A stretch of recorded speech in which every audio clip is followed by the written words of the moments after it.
శ్రీ సచిదానంద సమర్థ సద్గురు సాయి మహారాజ్కి జై. సాయి బిడ్డలందరికీ సాయినాథన్ ఆశీర్వాదాలతో మనము నమ్మకము అంటే హారతుల్లోని కర్పూర హారతి గురించి చెప్పుకుంటున్నాం కదండి. మనం 4వ శ్లోకాన్ని చెప్పుకుందాం.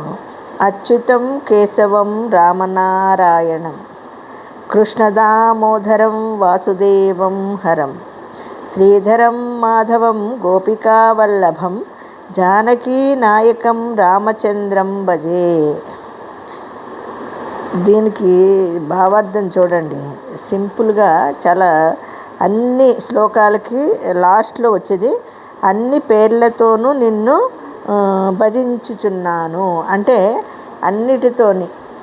ఇప్పుడు మన సద్గురు సకల దేవతా స్వరూపంగా ఎలా అయితే మనం ఆరాధిస్తున్నామో ఆ విధంగా అన్ని పేర్లతోనే ఆయనే. ఈ మొత్తం అంతటికి మీకు ఒకసారి మొత్తం అంతని ఒకేసారి చెప్పుకుంటాం కదా. ఈ నమ్మకాన్ని మనము హారతి ఇచ్చేటప్పుడు ఒకేసారి చెప్తాం. మీకు విడివిడిగా ఇప్పుడు శ్లోకం రూపంలో చెప్పాను నేను భావార్థాలతోటి. ఈ లాస్ట్ ఇప్పుడు మొత్తం అంతా కూడా ఒకసారి చదువుతాను, వినండి. గాలిన లొటంగణ వందీన చరణ డోళాన్న పాహిన రూపా తుజే ప్రేమే అలింగన అనందే పూజని భవెనవ వాళిన హమణి నమా.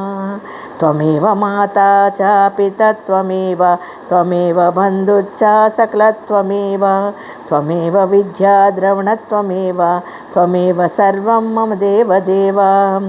కాయేన వాచా మనసేంద్రియర్వా బుద్ధాత్మనా వా ప్రకృతి స్వభావ కరోమి యత్ సకలం పరస్మై నారాయణాయతి సమర్పయామి. అచ్యుతం కేశవం రామనారాయణం కృష్ణదామోదరం వాసుదేవం హరం శ్రీధరం మాధవం గోపికావల్లభం జానకీ నాయకం రామచంద్రం భజే. మనము ఫస్ట్లో చెప్పుకున్నాం కదండి, భావార్థాలను కూడా ఒకసారి మొత్తం చెప్పేసుకుందాం. నీ పాదకమములకు సాష్టాంగ నమస్కారము చేసేదము, నేత్రములతోనూ నీ రూపమును చూసేదము, ప్రేమతో నిన్నలింగనము చేసుకుందుము, ఆనందముతో పూజింతుము, భక్తి భావముతో స్తుతింతుము అని నామదేవుడు అన్నాడట. నీవే తల్లివి, నీవే తండ్రివి, బంధువు మిత్రుడు, విద్యయు ధనమును నీవే. దేవదేవ నీవే నా సర్వస్వము. శరీరము చేత, వాక్కు చేత, మనస్సు చేత, ఇంద్రియముల చేత, బుద్ధి చేత, లేక ఆత్మ చేత, లేదా ప్రకృతి యొక్క స్వభావం వలన ఏ ఏ సకల కర్మలను చేయుచున్నానో దానిని పరబ్రహ్మస్వరూపుడవైన నారాయణుని నారాయణ కొరకని సమర్పించుచున్నాను.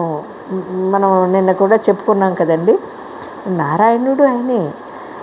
అన్ని పేర్లతోనూ నిన్ను భజించుచున్నాను అని దీని భావార్థం అన్నమాట. మొత్తం మీద దీన్ని ఒక్కసారిగానే మనం చెప్పుకుంటాము, మీకు వివరణాత్మకంగా ఇలా చెప్పడం జరిగింది.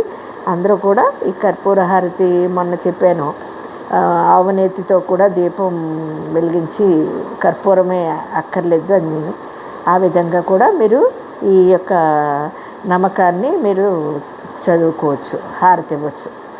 అందరికీ సాయిరామ్ అండి. మళ్ళీ రేపొద్దున్న ఇంకొక దాంట్లో కలుసుకుందాం. అంతవరకు అందరికీ సాయిరామ్.